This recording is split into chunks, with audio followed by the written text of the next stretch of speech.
हिंदी सहायिका चैनल में आप सभी का वो स्वागत है।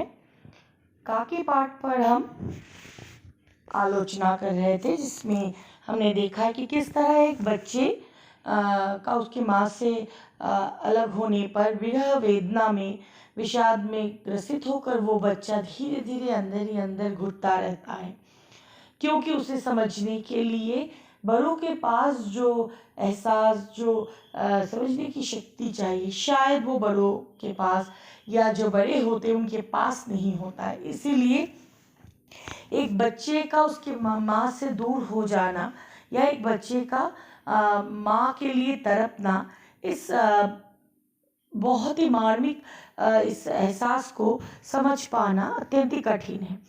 लेकिन उसी के हम उम्र जो है समवयस्क भोला श्यामू के इस वेदना को वो समझ लेता है।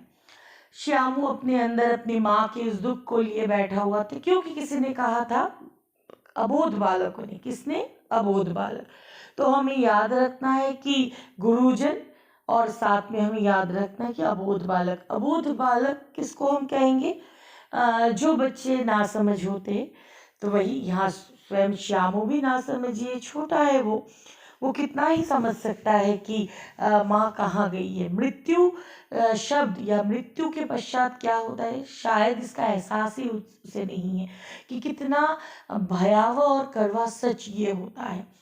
तो माँ से जुदा होकर वो तड़पता तो है, और अंत तो उसे जब पता चलता है कि माँ ऊपर चली गई है राम के पास, तो एक दिन जब वो बहुत ही खोया हुआ मन से बैठा हुआ था, दुखी होकर अवश्य, तब उसे वो आसमान की ओर देखता है, क्योंकि बच्चों ने कहा था, अबोध बालकों ने, कि माँ ऊपर राम के वहाँ गई हुई है। तब उसे लगता है क्यों ना मैं वहाँ तक पहुँचूं, और तुरंत वो घर के अंदर जाकर अपने पिता के कोट की जेब से वह कुछ पैसे निकाल लाता है।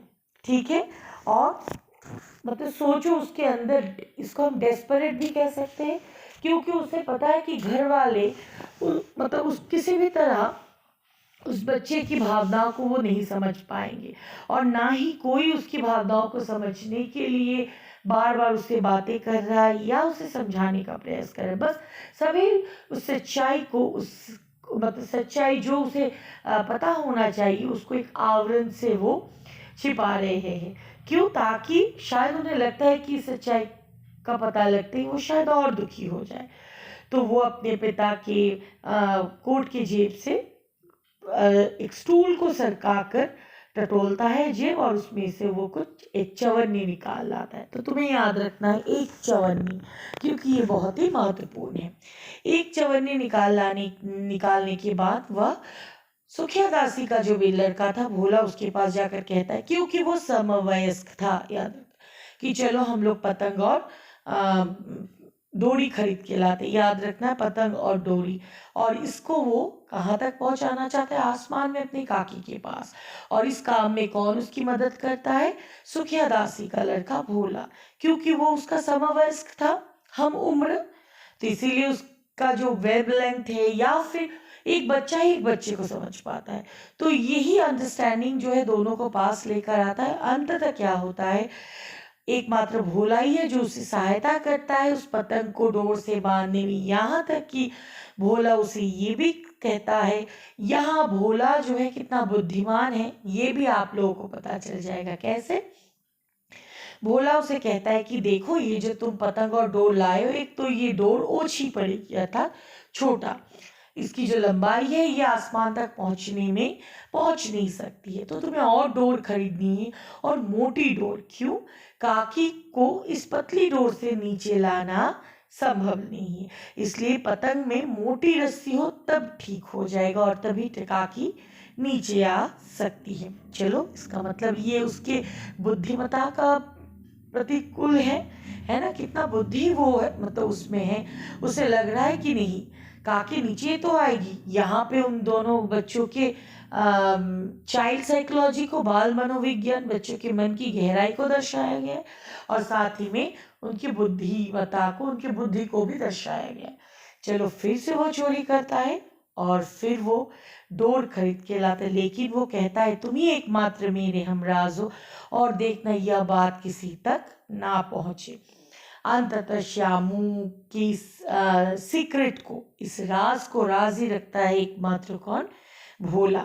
और वो लोग अंततः जो है वो क्या होते हैं, सक्षम होते हैं, सक्सेस हो जाते हैं अपने पतंग को तैयार करने में और उसमें काकी लिखने में, क्योंकि दोनों ही छोटे बच्चे थे इसीलिए उन्हें और एक की सहायता लेनी पड़ती है, क्या लिखने के लिए, काकी। तो यहाँ एक बार इस नाम का प्रयोग हुआ है, जवाहर भैया उनसे जाके कहते कि भैया आप लिख दीजिए नाम, वो कर देते हैं। और अब अंधेरी कोठरी में बैठकर जब वो इस काम को अंजाम देने के लिए पूरी तरह से तैयार थे, तब वहाँ पहुँच जाते हैं विश्वेश्वर।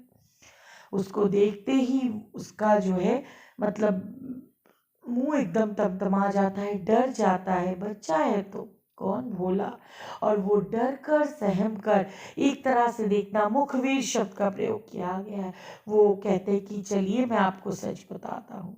सच सुनते ही बड़े हैं पिता है, तमाचा जड़ देते हैं अपने पुत्र के गालों में। क्यों? क्योंकि तुमने चोरी की है, चोरी करना गुनाह है। लेकिन एक पिता ने क्या टटोला है अपने पुत्र के मन को? क्यों उसने चोरी की है? क्यों एक छोटे से बच्चे की सहायता ली है? नहीं। लेकिन जब यही पिता काकी नाम पतंग में लिखा हुआ देखता है, तब वो इस चोरी के पीछे की सच्चाई को भाप जाते हैं। तो इस कहानी में लेखक ने अत्यंत ही मार्मिक और सटीक रूप से एक तो बाल मनोविज्ञान अर्थात चाइल्ड साइकोलॉजी को दर्शाया है, और साथ ही हम बड़े बच्चों की मन की गहराई, उनके अंतराल तक पहुंच नहीं पाते कि एक बच्चे के जीवन से उसके माँ का खो जाना कितना दर्दनाक और कितना कष्टदायक होता है। विश्वेश्वर हत बुद्धि रह जाते, अवाक रह जाते हैं। और उन्होंने फटी हुई पतंग उठाकर वो देखते हैं जिसमें चिपके हुए कागज पर लिखा था काकी।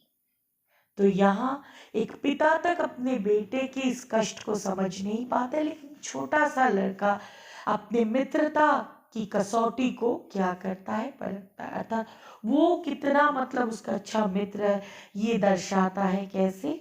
अपने मित्र को उसकी इस काम तक, क्यों वो चाहता था उसके मित्र के मन से ये दुख मिट जाए। वो उसे पता था कि उसका मित्र अपने माँ के बगैर जो है वो शून्य है, वो खो जाएगा, वो अपने माँ से दूर होकर कुछ भी नहीं कर पा रहा है। अंततः अपने मित्र की कोई दुख से उबारने के लिए वो उसकी सहायता करते हैं। मैंने कुछ प्रश्न भी दिए हैं, तो आशा करती हूँ आप लोग उन प्रश्नों को भी देखेंगे। क्यों? ताकि ये पाठ आप तक और आसानी से और अच्छी तरीके